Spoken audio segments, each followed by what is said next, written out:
Saudara Ferdy Sambo mengklaim selama 28 tahun tidak pernah salah memberi perintah ke anak buahnya.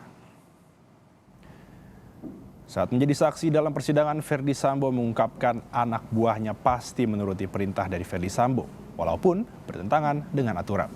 Sambo menilai anak buahnya tidak akan berani melapor ke atasannya jika menolak perintah.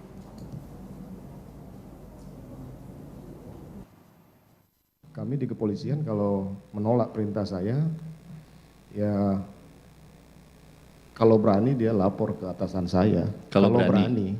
Kalau tidak berani, ya saya rasa sih nggak berani. Nah itu yang makanya yang tadi saudara sampaikan. Sendiri mengatakan pasti tidak berani ya.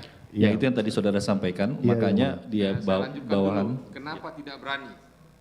Mohon maaf yang mulia, saya 28 tahun dinas itu. Saya sekali lagi mohon maaf, saya tidak pernah memberikan perintah yang salah kepada anggota. Saya 28 tahun dinas, makanya mereka pasti akan mencoba untuk melaksanakan perintah itu.